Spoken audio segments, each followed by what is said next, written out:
The flip side of that coin, and funding is driving all of this. This is a funding issue. The flip side of that coin is that it's costing families who can get into childcare about $16,000 a year. I don't know about you. I have a younger brother who it's excruciating. About 18 months younger than I am. That's not unusual for young families to have children kind of back to back. Right. And so $16,000 per child. You've got a couple of children. This is college exorbitant. Yeah. And so that's another reason that they're staying home. So it's a family issue. It affects children's trajectory in life. It affects employers, which then means it's affecting our entire community economy. Yeah. Hopefully, folks, you're tracking with us here, because you've got this huge challenge of available slots versus the number of kids 0 through 5 in El Paso. Ann Teller? The very latest on economic development, workforce, and industry sector news in Southern Colorado. Here is Business Digest Weekly with our host, Dirk Hobbs. All right, good Friday afternoon, ladies and gentlemen. Welcome to Business Digest Weekly. I am your host, Dirk Hobbs, and before we get started, I want to do a quick introduction to SherryLynn Boyles. She is the Chief Executive Officer of an organization in El Paso County called Joint Initiatives, and they are serving youth and families in the region. SherryLynn, I want to welcome you to the show. Thanks for having me. I'm glad you're here. So we're going to get back to SherryLynn, and we're going to get to work on a topic. Ladies and gentlemen, if you are in your car, in your office, and you're listening to this conversation and you have school-age children, you are going to want to listen to this conversation, because this is one of the biggest challenges facing El Paso County, probably a great many counties across the United States. But we're here to talk about Southern Colorado and El Paso County and Pueblo County in particular. So we want you to listen in, because if you're a single parent, or if you're a double income household, working family, and you have school-age children, especially those who are pre-K, you probably have a very strong familiarity with the challenge that we're about to talk about, and that is access to child care. So that one or both of you can go to work. And so that challenge is afoot here in Southern Colorado, like a great many other things. One of those is K through 12 preparedness. Another is affordable housing and homelessness. So we are not like any other community in the United States. We're all facing these challenges. The cost of living has gone up. Our economy's on rocky ground at the moment. And we just have a lot of work to do as a community of citizens to try to put some of the pieces back in place, especially for families who want to work, but they're forced to make a choice between going to work and staying home with their child, which is, of course, the responsible and right thing to do. But we can give them options. We can do better than this, ladies and gentlemen, and we're going to learn a lot about that with SherryLynn Boyles here today. Not only what the challenge is and who it impacts, because employers, this impacts you too, because about 25% of any given workforce for any organization is touched by this challenge. And 14% of the workforce will simply check out because they don't have a choice. But I'm going to get to SherryLynn, who's going to give us the details behind those high-level stats here in just a moment. If you're listening in the local viewing area and listening area, I want to give you a heads up on a couple of great programs coming up in November. November is a great events month for a lot of great reasons. November 1st, the Small Business Development Center here in Colorado Springs, they are putting on a Veterans Small Business Conference at Great Wolf Lodge. That is November 1st. So you can Google Small Business Development Center Colorado Springs, and you will see it right on their homepage. You can't miss it. It's the first thing you see. And register for that great event. We want to fill that room. So if you're a veteran, you serve a veteran-owned business, this conference is for you. There's a lot of great speakers. There's a lot of great vendors. And you're going to get a lot of support at this great event. So Brandon, our friend over at the Small Business Development Center, is quarterbacking this, and I encourage you to go and join the excitement over there as well. Cyber First Friday is November 1st also. Now that's during the day, so if you're not going to the Veterans Conference, go to Cyber First Friday. That is a Colorado Springs Chamber in EDC event. So go to their website and register for that. That's also on November 1st.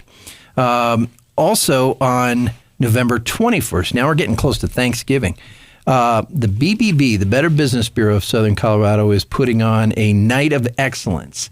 And this is to celebrate excellence in customer service and just a lot of other,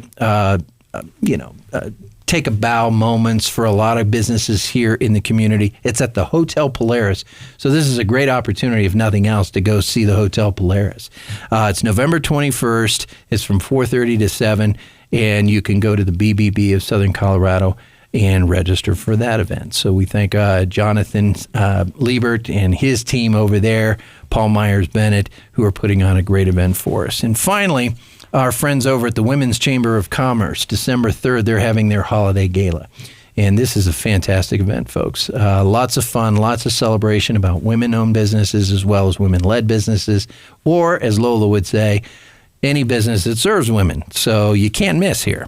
It's relevant, and I think you should attend as well. scwcc.com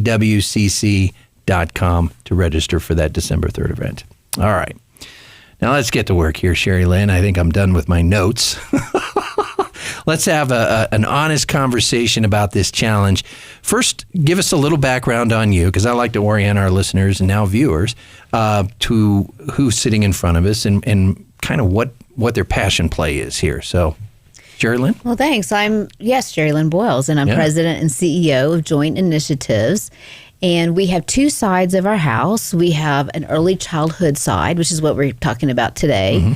And then we also provide youth services. So you might hear about us in that context sometimes too. Okay. But we have a passion for making sure that kids have a great start in life. And if they get off track down the road, we want to help them get back on track. Indeed. And so we help fill gaps in the community. We have a lot of partners who come together who run different agencies, run different nonprofits, and they identify where are areas that we can fill in that's not already being addressed. So how did Joint Initiatives find you? And was that kind of an immediate recognition for you that this was going to be a fit and a passion play for you? Well, my educational background is an attorney, so okay. You can imagine in my 20s, I wasn't thinking I would be advocating for childcare in Colorado Springs. Right. But I moved here to run TESSA. Many people know the Domestic Violence Center. And I did that for several years. And in that role, I served on the board of Joint Initiatives because TESSA has a children's program.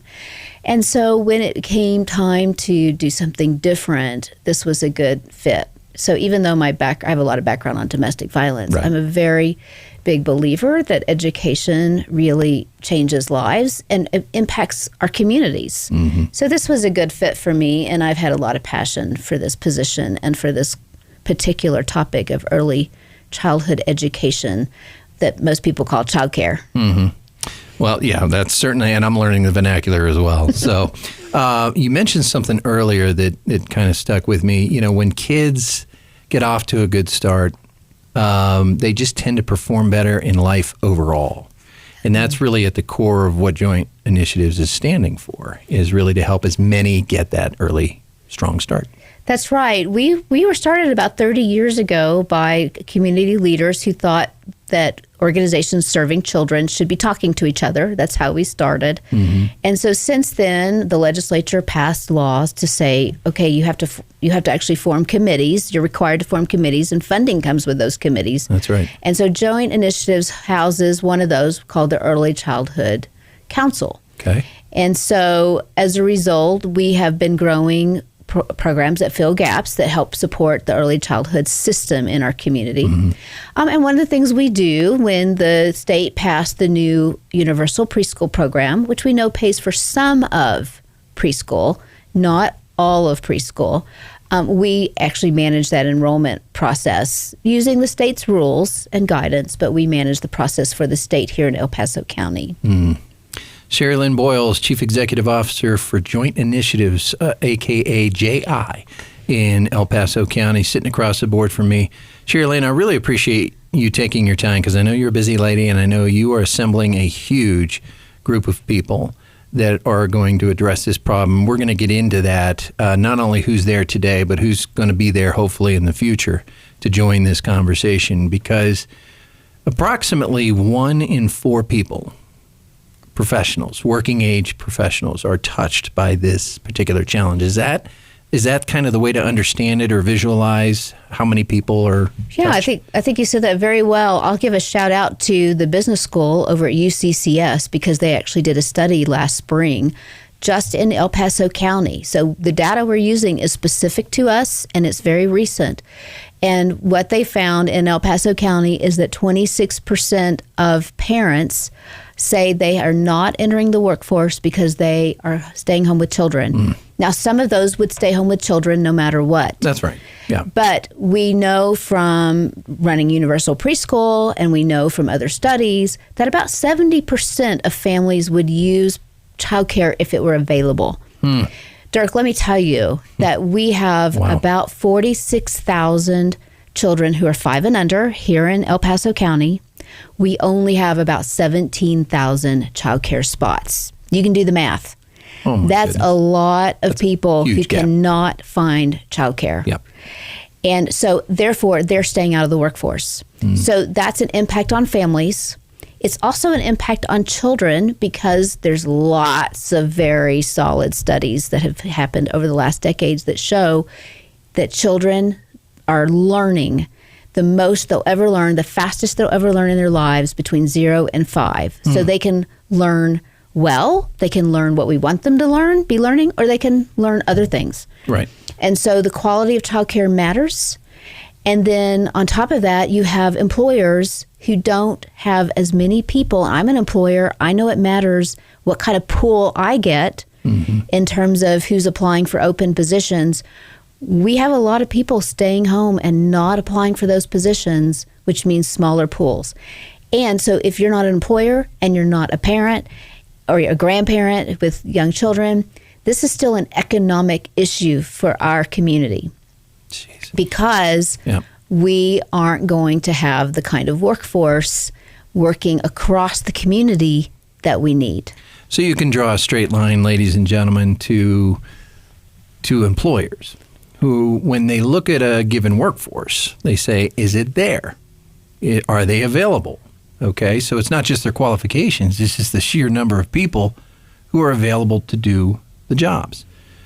And you have another statistic that I want to hit in the second quarter here, SherryLynn, about how many jobs are available and how many people are actually filling them. There's a gap there too. And this does send a very strong message to employers. So folks, and I will say this, Colorado Springs is one of those communities that just comes together when it needs to get done. And we're going to get into that in the second quarter with SherryLynn Boyles here in just a moment. All right, we're back here second quarter on a beautiful Southern Colorado afternoon. Glad you're with us. I'm your host, Dirk Hobbs. I do want to give my sponsors a shout out and a note of gratitude. Thank you to Colorado Springs Orthopedic Group for underwriting our program. We appreciate you because we get to meet great people and leaders in the community like SherryLynn Boyles, Chief Executive Officer for Joint Initiatives here in El Paso County. They are collaborating to change lives. And while you're listening or watching this broadcast, I want to welcome you to go to their website. It's jointinitiatives.org, or you can just put it in the search engine and it will lead you right there. They got a great website. It's very family friendly, lots of colors and lots of great information inside. SherryLynn, welcome back to the program. Thank you. I really am glad you're here because as I was sunsetting the last quarter, we started talking about, communities that really come together when the you-know-what hits the fan. And this is not a problem that cropped up overnight. I mean, we've been slowly but surely seeing margin degradation in the available workforce versus the available jobs. Now, the good news is we have a very strong EDC. We have a very strong group of chambers. We have a very strong city leadership, city council that is doing the work. They're making the hard decisions. We're getting our utilities infrastructure in line, and we're getting our housing, access to housing, affordable housing in order as well. Jill Gabler and her folks over at their organization are doing incredible work to solve problems like that. Now, we have another one that just buttresses into this, and that is the access to early childhood care.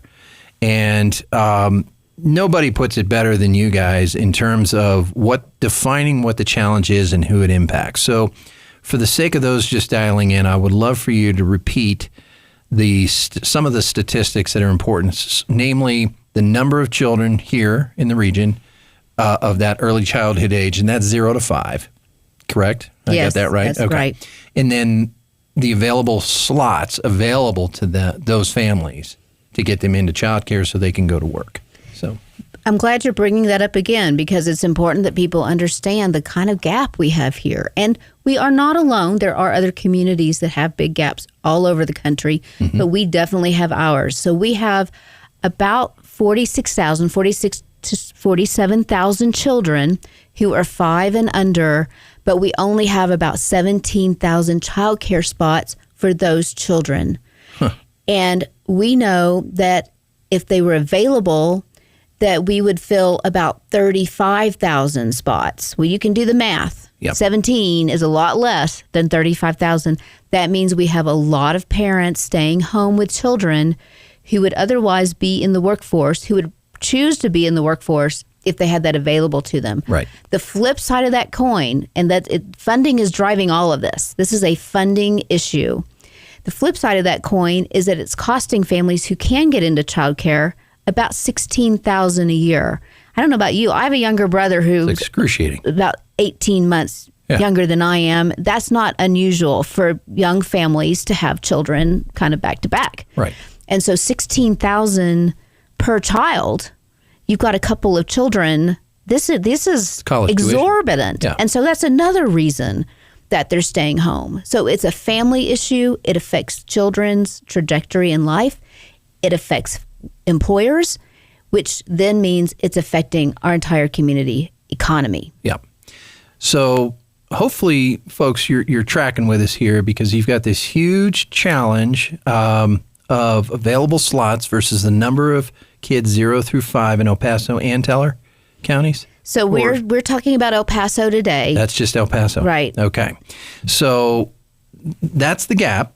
Then the employer side of it is there are X number of jobs out there and only 0.7 are filled. Right. So UCCS did a study, and 0.71 employees, so that's less than 3/4, are available for every job that we have here. So open a lot of jobs in the open out Springs. there. So that means we don't have enough people looking for jobs for the jobs we have. In the workforce. Okay. So Right. we started with the gap. Now we're over here at how it's affecting employers, which is a direct correlation to our gross domestic product, our output in this region. So these employers want to fill these spots. A lot of those parents on the sidelines want to take those jobs, but their choice, and probably a correct one at that, is I'm going to stay home with my child. Well, okay, versus maybe, putting it in my parents' hands or an in-law, right, when they really would prefer certified childcare. And just to drive that home, to add another angle to it, is that whenever we talk to military leaders, and we know we're a military city, this is important. They tell us they need two things. They need housing and childcare. Over and over and over, we're hearing the military say, we need more childcare.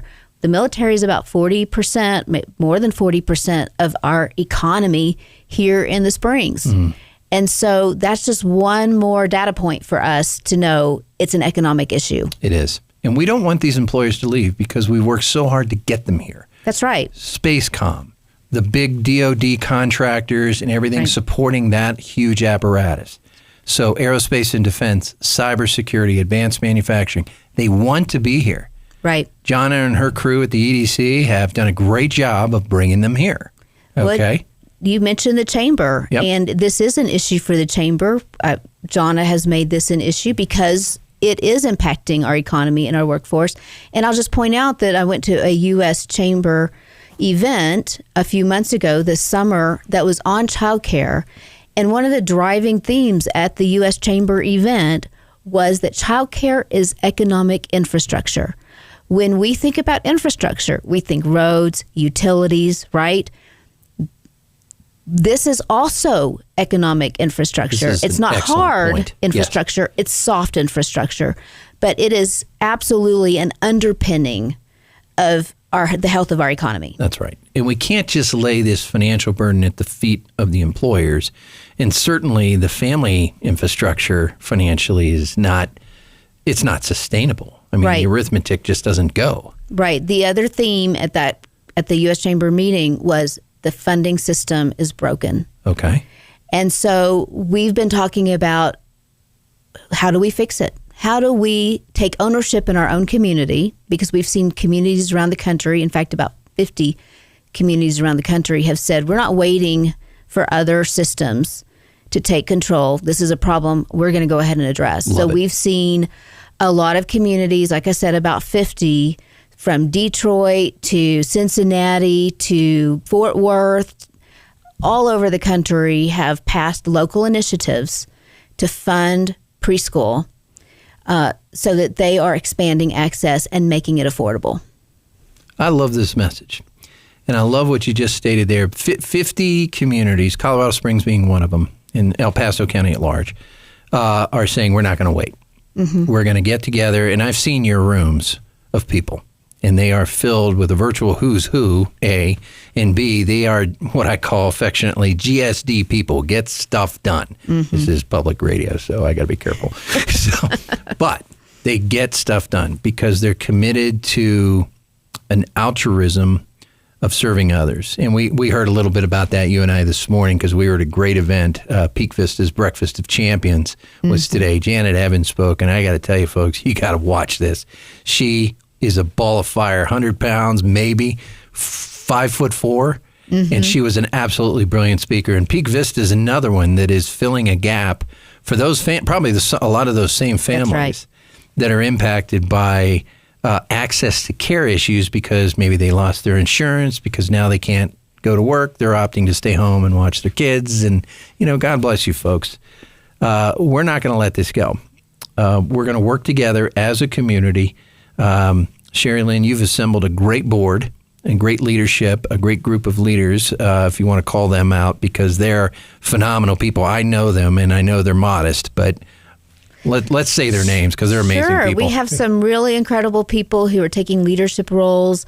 We're certainly in conversations with folks who haven't necessarily signed the dotted line, if you will. Mm-hmm. But Margaret Sabin, the former CEO of Penrose St. Francis and Children's Hospital here in Colorado Springs, has taken a leadership role. Thayer Tutt is on our leadership role, and so is Jonna Reeder-Kleinmeyer from the Chamber. Yep. All of them have said, we're going to step up and we're going to help lead a community initiative.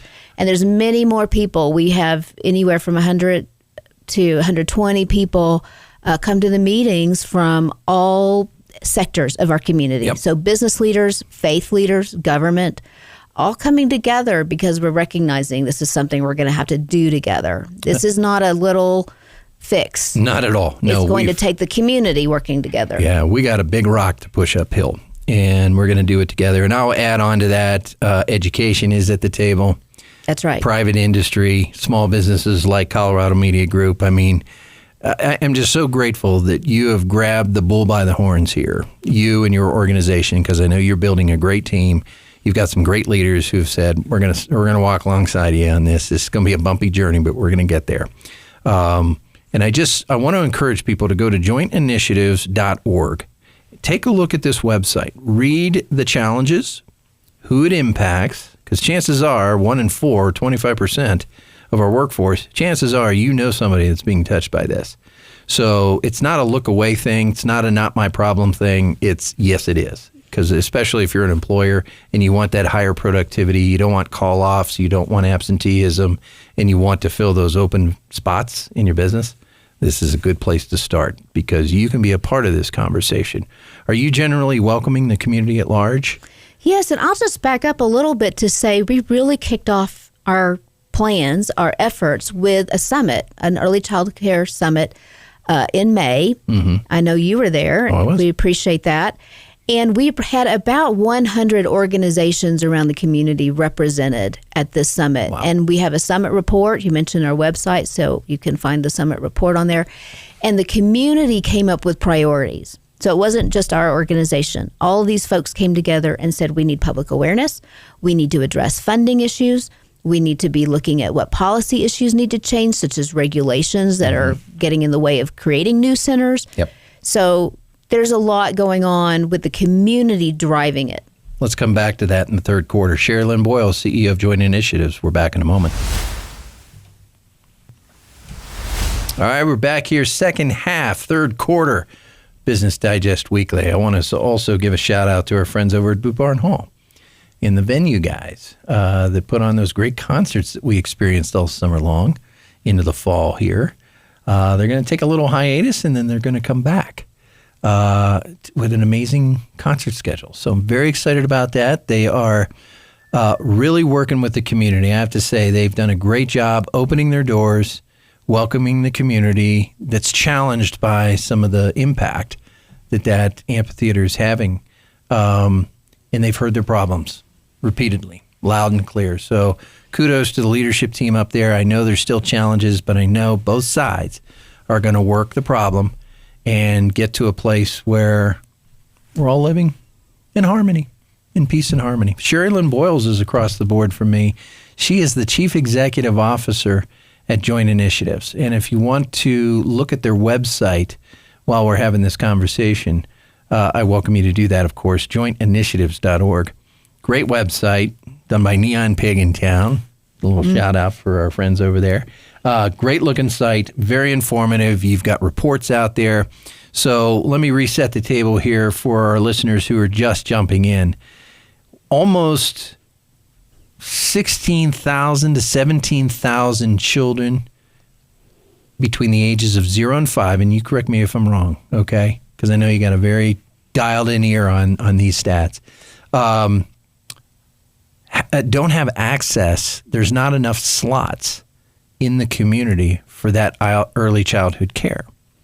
That is a domino. What that does, that's a domino effect challenge for the community, for the families, and our overall GDP and our economy.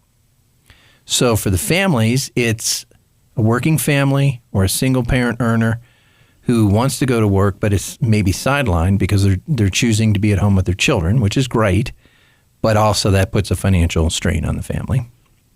The second one is the employers who have a gap between the number of jobs they have available and the number of people that are available to take them. So there's a lot of job openings in the community. And when you're recruiting companies to this region as aggressively and successfully as we are, we want to make sure that we can continue to fill their bucket with qualified folks who may be sitting on the sideline. And then, of course, when you have fewer people occupying those jobs, you have a lower GDP overall. How did I do? You did great. I mean, you nailed it in that the chamber and government leadership is talking about how childcare is critical to attracting new business here in the community and keeping the businesses we have. And so it's critical infrastructure here in the community. On the numbers, we have about 46 to 47,000 children who are 5 and under. We only have about 17,000 childcare spots for that many children.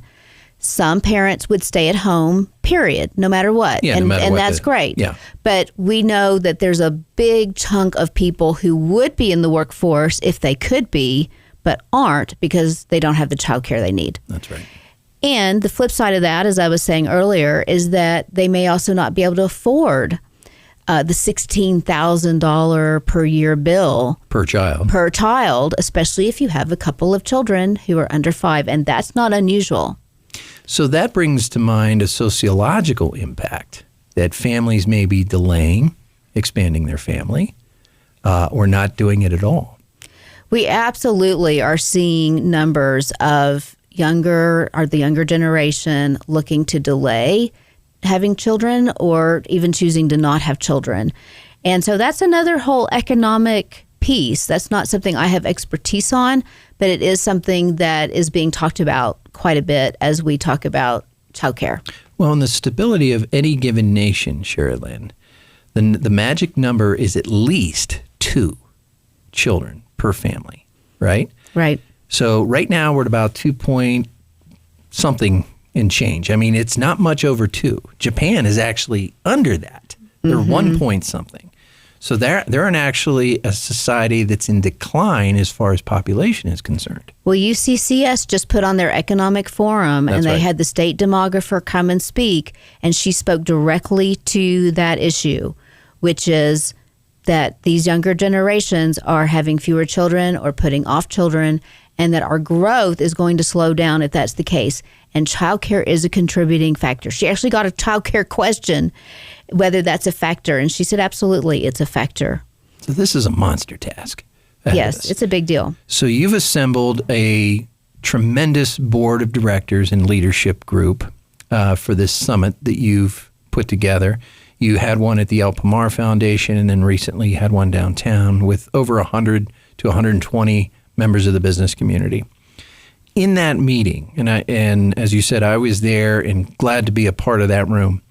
You guys started to outline your priorities. So we kind of skipped through that at the end of Q2. I want to give you a little room to breathe here and expand on each of those priorities. Yeah, so I think it's really thrilling that it's the community or the folks who are joining these meetings who are driving what those priorities are. Mm-hmm. And so it's coming from business leaders and government leaders, faith leaders. All of these folks are at the table and are saying, here's the directions, here's the strategies we need to be looking at if we want to actually solve this problem. A big one is funding. If we're talking about thousands of childcare spots and families spending $16,000 per spot, those are big numbers in our community. If we want to talk about really addressing being able to, for example, pay for preschool, because there's a lot of communities who now do that, who now provide free preschool, like you have free kindergarten. Mm-hmm. Like I said, there's about 50 communities around the country who've looked at how to do that. And that's not something that is a one-off. It's not something that you can have a little grant for or that businesses can just pull some funding for. These are big numbers. And so funding is one of the priorities that's come out. And how do we address that funding? There's different ways to approach it. One is a ballot initiative, a ballot measure here locally. Another is to look at, can we as a state take that on and fund preschool as a state? Not just 10 to 15 hours a week, which is the current program. Some people may say, well, we just passed a universal preschool program. Mm-hmm. It funds a fraction of the week, not the full week. Got it. So that's a big piece. And then another priority that came out was public awareness, because people there got to hear the facts. They got to hear these statistics. They got to hear the economic impact. They thought everybody needs to be aware of this. Our community needs to know it's having this effect. There's very few families that have young children who I've spoken to who haven't felt it. But they don't necessarily know it's the experience of just about every other family in our community. You bet. Right? And so when you start talking to each other, you start figuring out, oh, it's not just us. We're not the exception here. And so that's become a priority, which is we need this whole community to be aware that this is a big issue. It's not just you. It's not just you, employer, who's having difficulty getting a lot of applicants or good qualified applicants. Mm-hmm. It's a lot of employers. It's not just you, family. It's a lot of families. And so that's another piece that's come out. And then just looking at public policy, there's a lot of regulation, licensing, that, for example, other regulations, both at city and state levels, that really put up big barriers for new centers to start. And so we want to start having conversations with our leaders about, okay, how can we keep children safe? How can we make sure we're keeping hard infrastructure intact, but not creating so many hurdles? Okay. So we want to look at regulation. And then finally, we just want to look at how can we have the community come together to address it in different ways. One of the examples that people have really loved is, how do we engage retirees in the workforce? We have a workforce, because of all these funding problems, we have a workforce problem in the early childhood field. And so one of the solutions has been, well, maybe we need to be training high school students to provide some assistance support and to be getting on this career path. We need to engage retirees. So there's all these kind of different ways that we can be working the problem. It's really all hands on deck. Yes. If we want to be serious about solving it, it is. Yeah. In the funding issue, let's poke our nose back in that one. Mm-hmm. So the state has some funding earmarked for this, but as you said, it's only a fraction. Can you give us some more details on what is needed? What's the gap between what is being done and what's actually required to at least meet the demands of today? Because this number's this gap is probably going to continue to expand the more people move here, right? Oh, absolutely. If we want to grow and we're not doing anything about it, it's the problem's just going to grow. Yeah. And so right now we have universal preschool that's statewide. Okay. It's the new program. You may have heard it's only in its second year. Yep. And it funds 10 to 15 hours depending on your situation. It can even fund more than 15 hours if you meet certain criteria. But that's not funding full-time preschool. It's helpful to families, but it also doesn't mean we create new spots. It means we might be helping with affordability, which is not a small thing. We want to be meeting that need. Sure. But if we need 17,000 more spots, it's not necessarily leading to more spots in our community, if that makes sense. It does, yeah. And so we need to be looking at funding in a new way and not just a little bit here and a little bit there, but what's a comprehensive approach. And so if we wanted to, for example, fund, and by the way, let me just add that the preschool is for 4-year-olds. So we're not talking about the little ones, and that's a huge need. Yeah. So if we want to be looking at real solutions, we're talking about funding the other 75% or the other 80% of or more of the need. The child care bill, if you will. Yes. Okay. Well, I want to do a deeper dive in some of these priorities that you outlined, and then I want to give you an opportunity to invite the community and businesses to be a part of the solution. Back with SherryLynn Boyles, CEO of Joint Initiatives, in just a moment. All right, we're back here, fourth quarter Business Digest Weekly. I am your host, Dirk Hobbs. We're having a fantastic conversation with SherryLynn Boyles, CEO of Joint Initiatives here in the community. And folks, you are just 1 hour and 15 minutes away from happy hour on a Friday afternoon here in Southern Colorado, or Saturday. It doesn't matter. It's time for a toddy, because this topic itself is exhausting. And yes, it's not a Bud Light. It's a LaCroix, and I'm proud of it. So welcome to the program, ladies and gentlemen. Welcome, SherryLynn, for indulging that, whatever that was. Thank you. I'm ready for my toddy. You ready for a toddy? Yes. Yeah, I think our listening audience is too, because this is a great topic. I'm glad it's out in the open. We're talking about it, and as a community, we're addressing it. And folks, if you're listening to this conversation or watching us online on YouTube, just dial Colorado Media Group and you can find us. If you want to pick up the digest, I welcome you to do that. It's socodigest.com/subscribe.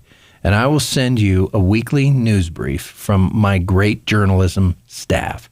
They are terrific journalists. I have a terrific editor. Actually, I have two now. Terrific editors. These are seasoned veterans from the community. You know their names, and you know these writers, and they are amazing, and they do a phenomenal job, and I thank them very much. And we have a creative team that makes it really easy and fun to look at, but it's also informative. We're talking about economic development, economics. We're talking about workforce, and that's part of what we're doing here today. We're talking about the burdens on the workforce and employers, like childcare access for 0 to 5-year-olds. We're talking about affordable housing. We're talking about access to health care. We're talking about the pieces and parts that make our system, our society, our culture, our community work. And when we take our eye off the ball, those things steadily and slowly fall backwards.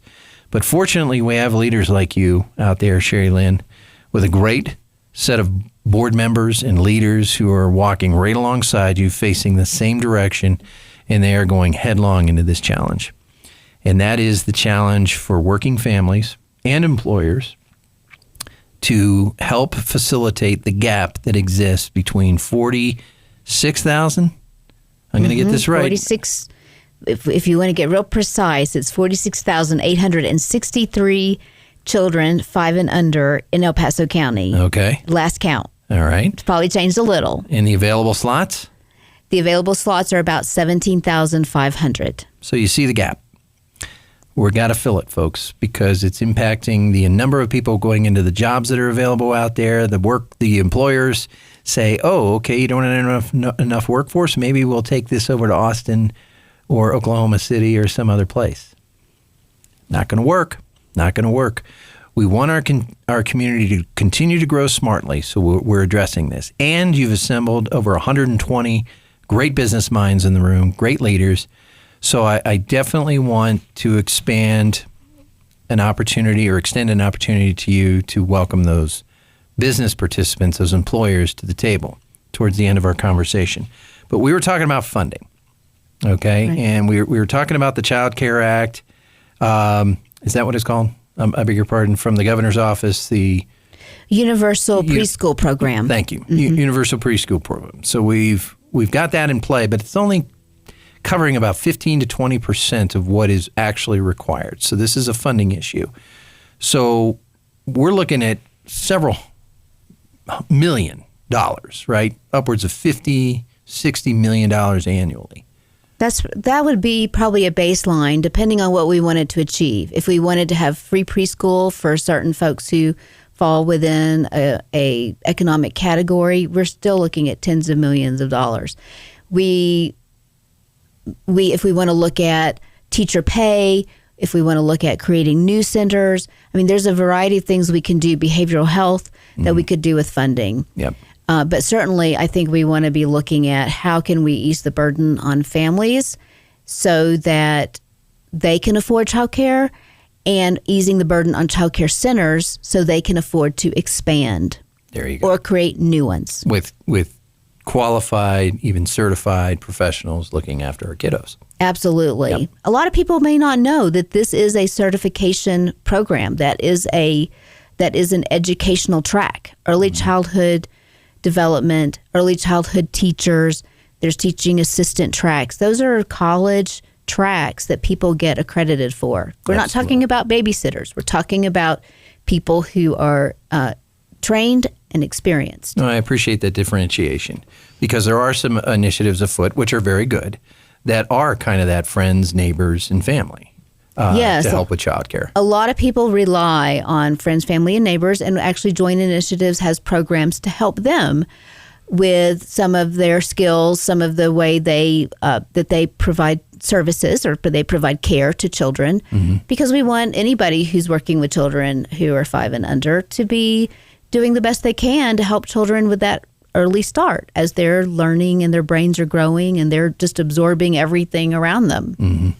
Well, I love the fact, too, because you called out some of the younger high school and college kids, as well as our seniors who are retired, who are sitting on the sideline looking for something to do and to make a contribution. Well, this is an all-hands-on-deck exercise, so maybe raise your hand to become a part of this conversation. Absolutely. So public awareness, we're kind of doing some of that here, but this like anything, we need to beat the drum quite a bit, and we need some of our community leaders to talk about this from the microphone as well. Mariemi Mobilade and other civic leaders to get behind this initiative and help put some pieces in place.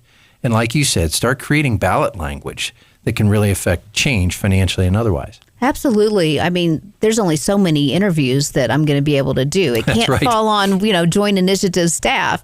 And so we really need a community of folks who are going to be spreading the word, who are going to take leadership positions, just as you've said. And so we're looking for those leaders in the community, people who want to step up. And there's a variety of ways that they can get involved. Helping spread the word is one of them, whether it's posting posts on your social media accounts, whether it is giving interviews like this.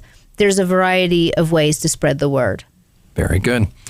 Public policy, so we're kind of skimming that topic, but that's a complex ordeal. What are some of the first steps that you would encourage there? So public policy absolutely can make a big difference. Certainly funding could be addressed by the state legislature. Okay. That would be an option, and you certainly see states taking more role there. Colorado has taken a role by providing a universal preschool program that pays for some of preschool. Mm-hmm. So the state has stepped up, and we could look at expanding what the state does. That's a public policy approach. Probably one of the more popular strategies from the group meetings we've had so far has been around regulations.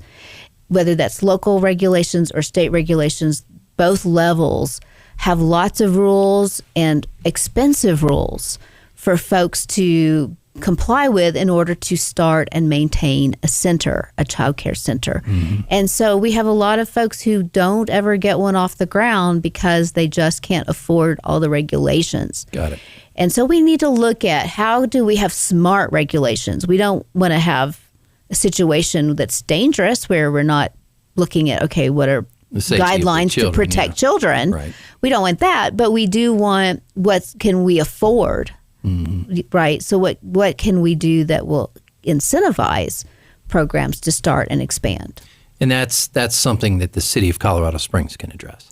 There's certainly a role in that. I mean, zoning is just one example where there are residential zones in our community that do not allow child care centers. Got it. That's where the children are. Yep. Yeah. Go figure. So we need to be looking at, okay, what's the rationale behind that? And are there ways that we can ease those burdens or ease those restrictions? SherryLynn, you have a mastery of this topic, and I really appreciate you being there and channeling this message as much as you can. So keep pounding that drum, lady. I appreciate you. All right, so community ideas. You want to welcome the community, both employers and individual contributors, to this conversation. So how can we, as the average bear, get engaged and get involved? So we're at the beginning. We just, as we talked about, had priorities come out. We have a summit report on what directions we might want to go in. And so we just met to review as a group, the group that had come together. We met together to review those priorities, and we're going to be establishing some teams.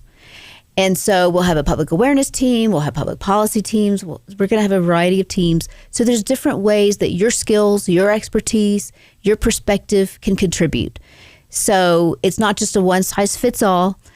We can identify what works for you. So if this is an issue you want to get involved in, there's going to be a spot for you. There's going to be a team for you. Mm-hmm. And we're just now starting to think about what those teams are going to look like. So you're actually on the ground floor. Oh, and very if you good. Contact joininitiatives.org, then you can reach out to us and we can put you in the right spot, or we can get you going in the right direction. Right. Joininitiatives.org, and then look for their contact page there. And I want to encourage you to do it online because there's a lot of inbound inquiries about what to do. So do it online, and they will get back to you because they need your help. They need all of our help. Absolutely. So last thing I want to hit really is employers again. If you're a large employer in town, you can certainly give to the cause. We don't want to lay the bill at the feet of our employers exclusively, but they can certainly contribute. So to the tune of maybe $10,000 annually, or maybe $1 million or $5 million. I mean, whatever organizations can do. Is that a reasonable ask? Sure. I mean, we're talking about developing big solutions. So we like folks to see this as an investment. Mm-hmm. That if you're coming together and helping us fund some efforts right now, we hope to see some big outcomes down the road. Very good. So absolutely, we want to leverage smaller dollars to create bigger dollars. Amen, sister. SherryLynn Boyles, Chief Executive Officer of Joint Initiatives. Thank you for championing this cause. Thank you for having me. Really appreciate you, and I appreciate your board and all the people in the room. Ladies and gentlemen, this has been a great conversation. You can listen to it on Spotify, iHeart, or Apple, and you can also listen to it on YouTube. You can go to socodigest.com to pick up those links, or you can go to joininitiatives.org and pick up this link because we're going to put it out there too, because we want to hit this message a lot. Yes on 2C. Let's keep our roads looking good. And yes on Michael Allen. And yes on Jeff Crank. That's all we've got to say. Have a great weekend, ladies and gentlemen. Thanks for joining. Thank you, Sherry. Thank you. You've been tuned in to Business Digest Weekly with Dirk Hobbs.